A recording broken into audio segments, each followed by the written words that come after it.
The story begins with a woman named Andrea Sachs. 20 years ago, she walked away from her assistant job at a magazine called Runway. Today, she has become a respected reporter in New York City. But during an award gala, her entire newsroom is abruptly laid off by text. This is the moment Andy should be celebrating her win. Instead, she is crushed by the loss of her job. During her winning speech, she even reveals that their parent company is taking a $500 million write-down, so everyone was let go. Meanwhile, something far worse is unfolding over at Runway, something they scramble to contain for a day or two.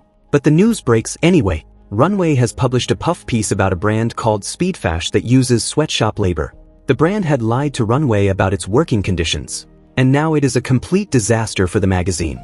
All of the blame is landing squarely on Runway's editor-in-chief, Miranda Priestley. Miranda shares the whole situation with her new husband, Stuart. Just then, a call comes in from Irv, the owner of Runway's parent company, Elias Clark. He can see they are getting killed online. He tells her he is pondering this huge move for her, and this happens. And right then, Andy's speech from the award gala surfaces in front of Irv. People cannot stop praising it. On the other side, Andy watches the wave of online hate crashing down on Runway. That is when Irv calls her and offers her a job. Andy talks it over with her journalist friends. Runway is ready to pay her double her last salary. She will have a real budget to tell stories and to hire real writers like them. One of her friends pushes her to write a book instead. She could write an insider expose about Miranda, the kind of book that would sell huge. Even after Andy turns the idea down, her friend texts her own boss to check, then tells Andy that a well-written proposal could land her around $100,000. But Andy wants none of that. She wants to make something good out of this job. The next day, she walks straight up to Miranda with a big smile. She thanks her for the opportunity. But Miranda only asks who she is.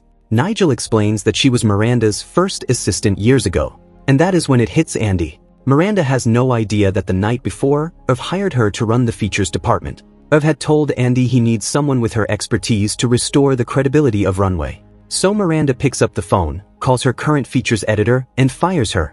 After that, they all set off to appease one of their important advertisers, who was furious over this Speedfash scandal. They arrive at the Dior office. There, they are met by Emily, who used to work alongside Andy back at Runway. But now she is a senior executive at Dior.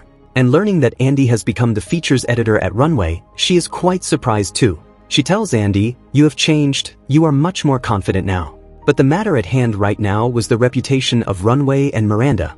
Emily says that as a consequence of their lapse in judgment, they are thinking at least 3 pages of advertising credit and a 5-page feature on the opening of their new flagship.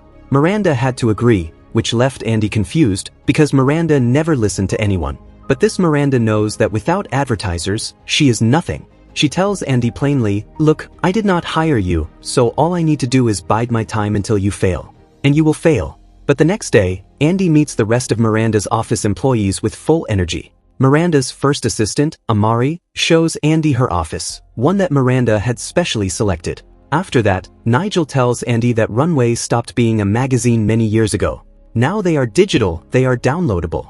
And the budgets have been reduced to very low. So Andy asks why Miranda is so extra spicy these days. Nigel explains that Irv was about to promote her to global head of content, but now this debacle might derail the whole thing. After that, Andy meets her new assistant, Jean Chow, who was an intern up until this very morning. And she landed this job quite easily because no one else wanted to work in Andy's department, since it does not include fashion. That is when Andy sees Miranda hanging up her own coat. Jean says there were some HR complaints, since she used to just throw her coat at people. So Andy works late into the night on an article about how they made a mistake. The next day, this article is posted online. It earns praise, but the article never reached ordinary people. The next day, Andy heads to the office happy. There, they begin talking about a woman named Sasha Barnes, who is not giving her interview to anyone. After her divorce from Silicon Valley billionaire Benji Barnes, she became the richest woman in the world. And Benji had also pulled off quite the transformation with the help of steroids. After this, during a meeting, when Andy brings up her feature in front of Miranda, Miranda says plainly, "Did anyone read that piece?" She tells her, "When people actually read your features, that is when you interrupt a meeting, not like this." These words from Miranda felt rough to Andy. Nigel tells her, "You took the job, so figure out a way to do it." Andy throws herself into her work even harder. After that, one day she goes to Emily to cover their new flagship and Emily's role in it. Emily gives her a tour. Andy was proud seeing Emily come so far. She says, Catch me up, we are meeting after such a long time. So Emily tells her, I am divorced with 2 beautiful kids. Then Andy asks, why did you leave Runway? You worship that place. And Miranda. Emily says luxury retail is the only sector of the fashion business that still makes money, so I am happy to be here. These days everyone wants branded things. It tells the world who you are and what you care about. Housewives would not even dream of stepping out without their $3,000 tote. To which Andy asks, is it a good thing? Her opinion is different. Emily says, I have not seen any of your stories get any traction, worry about yourself. Then Miranda also tells Andy that Irv is frustrated too, because her pieces are not breaking out. So without thinking it through, Andy just blurts out, I am doing a Sasha Barnes profile. Interested, Miranda asks, is your interview set? Andy says, yeah, it is close. But it is not close at all. She has no way to get to Sasha. Then she spots a painting in one of Sasha's photos.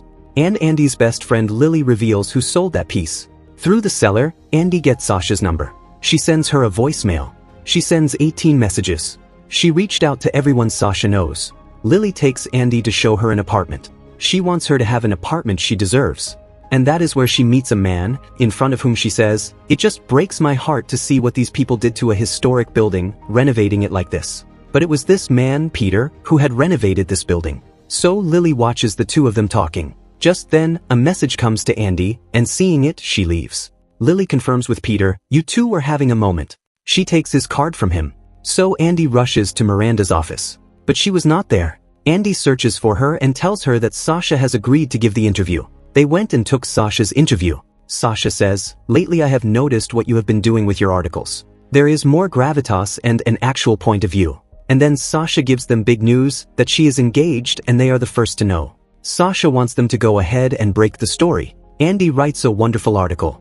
But she was afraid whether Miranda would like it or not. So Miranda approves it and tells her to run it as a main piece. Andy is overjoyed. She then goes and meets Peter again too.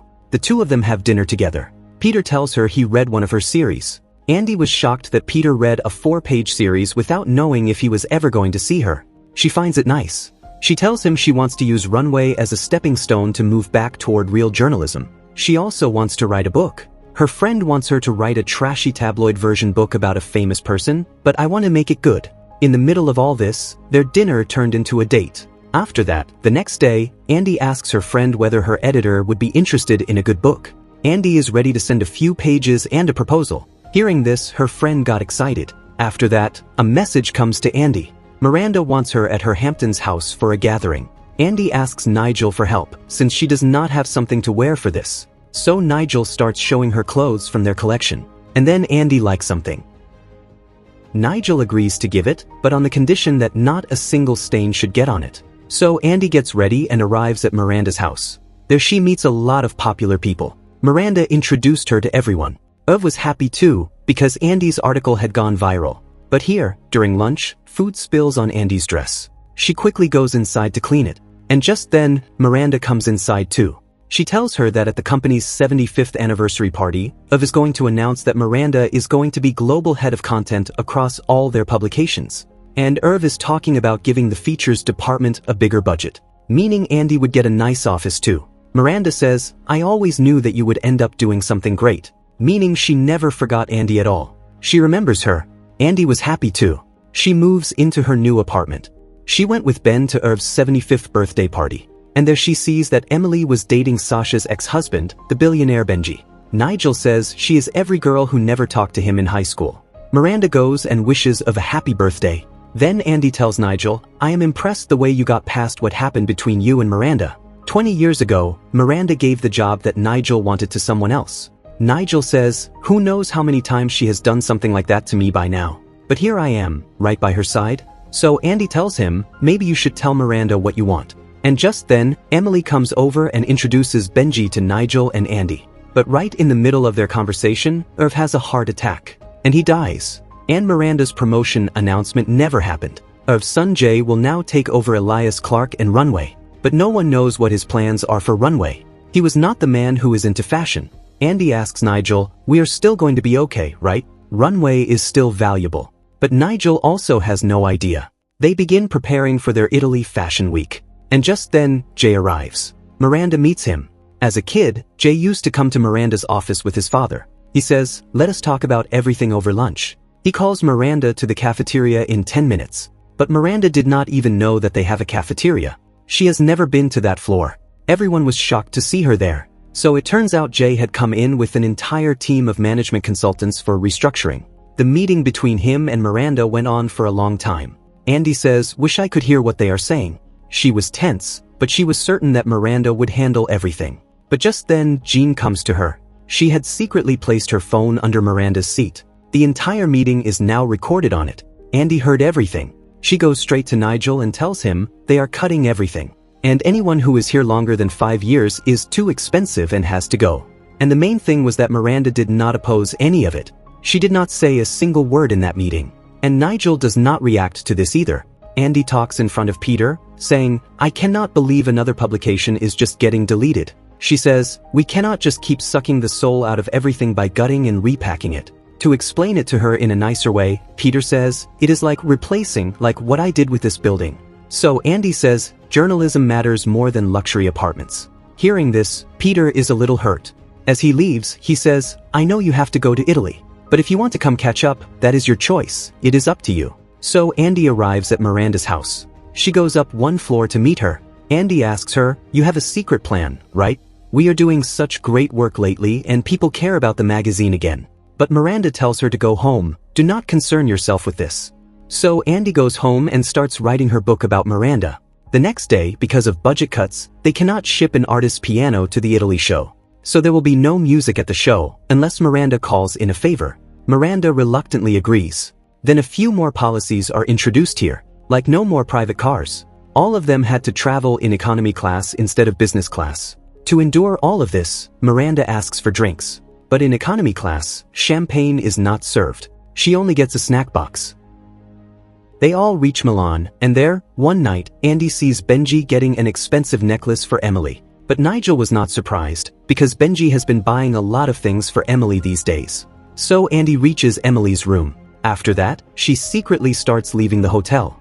On the way, she dodges Benji, whom she runs into by lying to him. But Miranda was watching her and Emily going somewhere together. The two of them go to meet Benji. They were convincing Benji to persuade someone.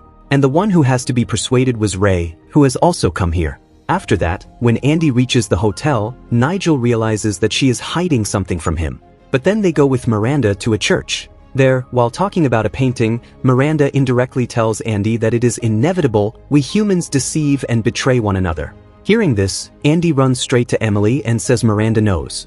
Now Andy was doing all of this to help Miranda. So she feels that she should tell Miranda everything. Emily says no, we should wait until it is done.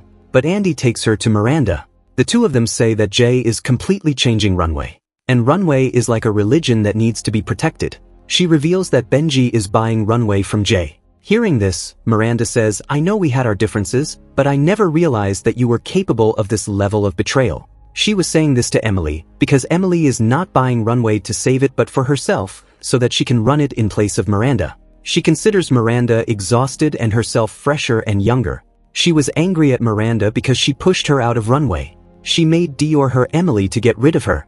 Emily asks why. So Miranda's answer was, for the same reason that you should never be in charge of Runway. You do not have what it takes. You are not a visionary. You are a vendor.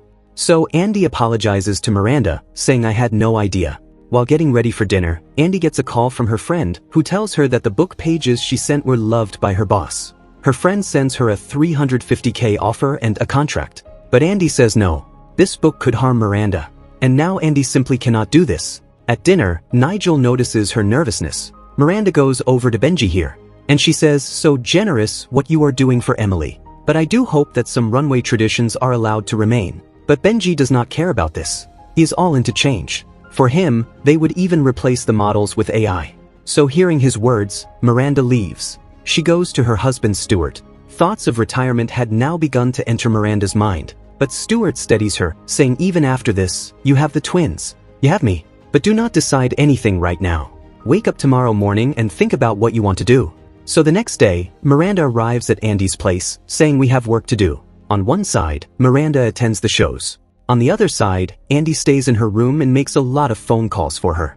Miranda goes and meets Lady Gaga.